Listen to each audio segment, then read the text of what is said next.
اعوذ باللہ من الشیطان الرجیم بسم اللہ الرحمن الرحیم رب اشرح لی صدری ویسر لی امری واحلل عقدۃ من لسانی یفقہوا قولی۔ ریاض الصالحین دوسرا حصہ، نماز چاشت کی فضیلت کا بیان اور اس کی کم سے کم زیادہ سے زیادہ اور بیچ کی تعداد کا بیان اور اس پر مداومت یعنی اس کی حفاظت کرنے کی ترغیب۔ حضرت ابو ہریرہ رضی اللہ تعالیٰ عنہ بیان فرماتے ہیں کہ مجھے میرے خلیل صلی اللہ علیہ وسلم نے ہر مہینے 3 دن کے روزے رکھنے، چاشت کی 2 رکعتیں اور سونے سے پہلے وتر ادا کرنے کی وصیت فرمائی۔ بخاری اور مسلم۔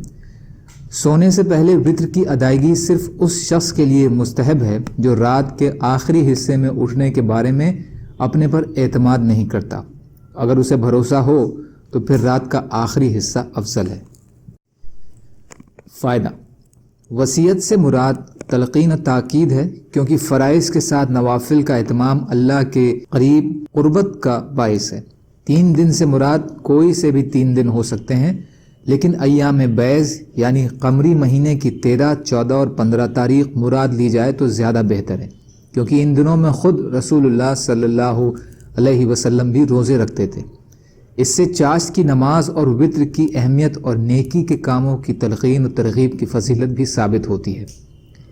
حضرت ابو ذر رضی اللہ تعالیٰ عنہ سے روایت ہے کہ نبی اکرم صلی اللہ علیہ وسلم نے فرمایا، تم میں سے ہر آدمی اس حال میں صبح کرتا ہے کہ اس کے ذمے اس کے ہر جوڑ پر صدقہ ہوتا ہے، تو ہر ایک بار سبحان اللہ کہنا صدقہ ہے، ہر بار الحمدللہ کہنا صدقہ ہے، ہر بار اللہ اکبر کہنا صدقہ ہے، نیکی کا حکم دینا صدقہ ہے اور برائی سے روکنا بھی صدقہ ہے، اور ان کے مقابلے میں وہ 2 رکعتیں بھی کفایت کر جاتی ہیں جو کوئی شخص چاشت کی ادا کرتا ہے۔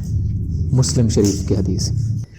فائدہ: ہر جوڑ پر صدقہ ہے، اس کا مطلب ہے کہ انسان جب صبح اٹھتا ہے تو ہر جوڑ کی سلامتی پر اللہ کا شکر ادا کرنا اس پر واجب ہوتا ہے۔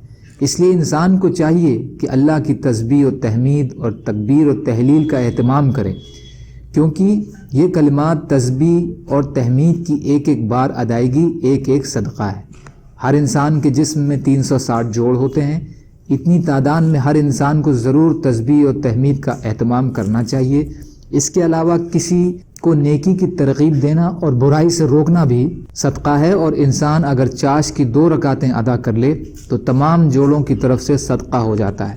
اس سے بھی چاشت کی نماز کی اہمیت اور فضیلت واضح ہوتی ہے، اور یہ بھی معلوم ہوا کہ صدقہ صرف مال خرچ کرنے کا ہی نام نہیں ہے، بلکہ صدقے کے معنی بھی بڑی کشادگی ہے اور نیکی کی یہ تمام صورتوں پر حاوی ہے۔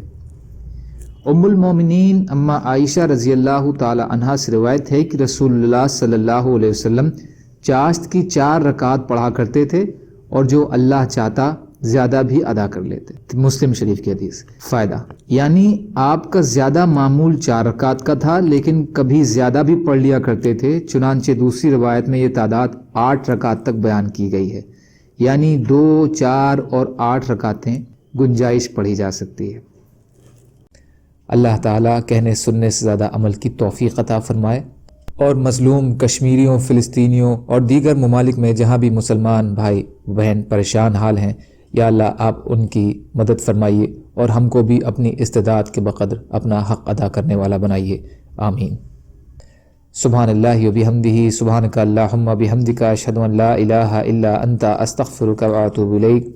سبحان ربک رب العزت عما یصفون وسلام علی المرسلین والحمد للہ رب العالمین برحمتک یا ارحم الراحمین۔ لا الہ الا اللہ محمد رسول اللہ۔